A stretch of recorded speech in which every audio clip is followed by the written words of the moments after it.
This is Dr. John Tolson, and you're listening to the Disciple Making Podcast.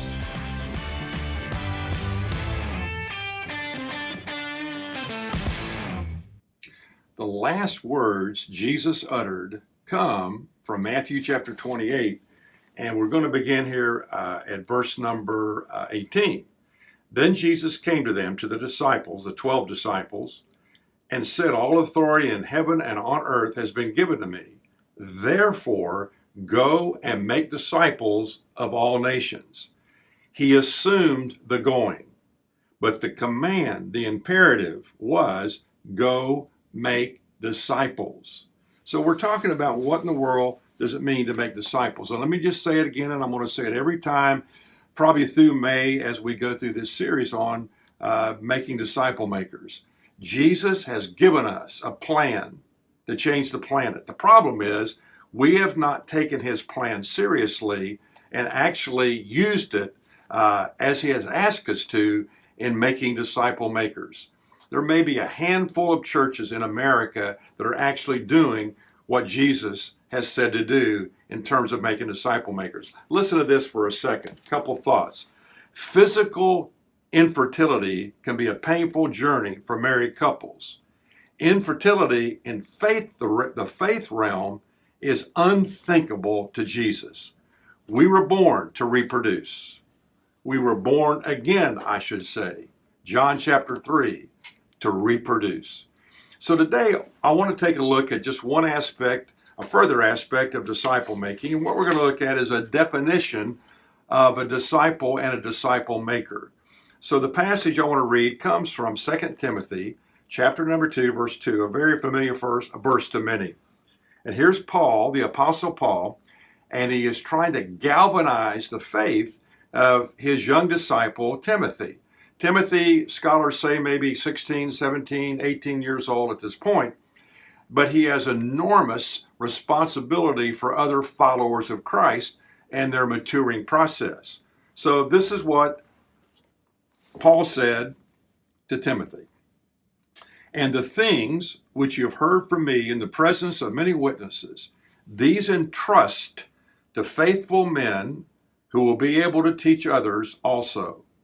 So if we were doing this in a seminar format, I would ask you to read through that verse, underline or circle the most prominent or important words that jump out to you, and maybe just make a note by each one of those words what you think they mean. But I'll do that for you because of our limited time. "The things which you've heard from me in the presence of many witnesses, these entrust to faithful men who will be able to teach others also."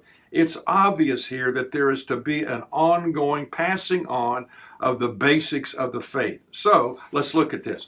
What are the things? I think the things are talking about the content of the faith.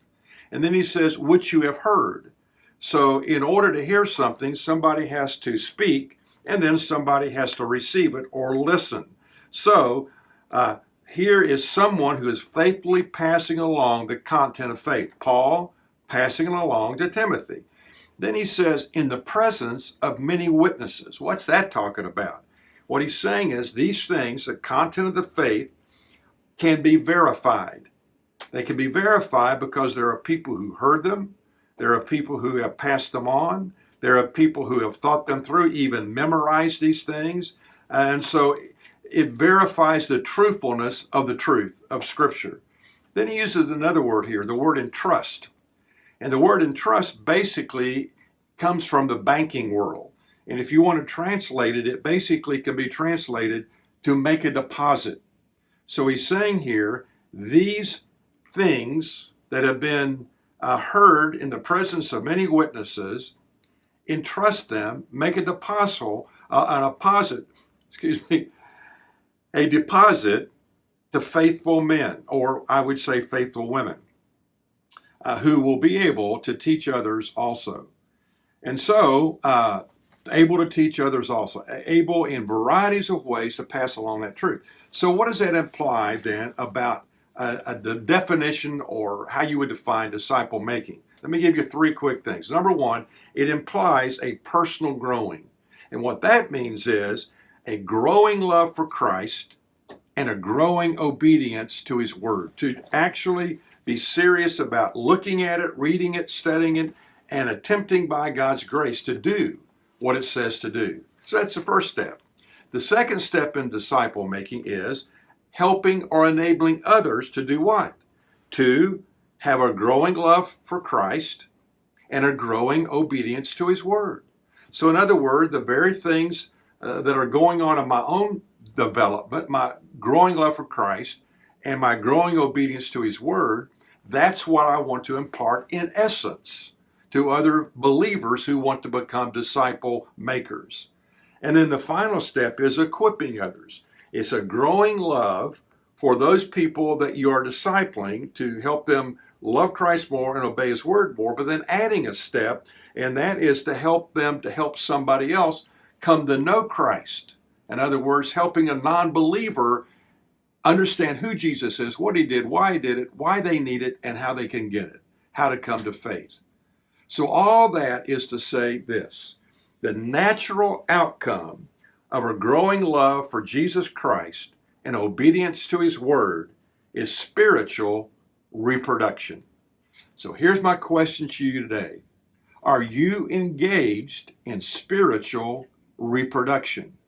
If you are loving Christ in a growing, maturing way by obeying His truth, the natural outcome of that will be becoming a maturing, reproducing disciple maker. You think about that. Thanks for listening to the Disciple Making Podcast. Check out our website at thetolsongroup.com and sign up for my weekly encouraging videos called Red Glasses Talks to come to your email every Monday morning. You can also find me at Dr. John Tolson on social media. I'd appreciate it if you'd leave me a review and share with a friend.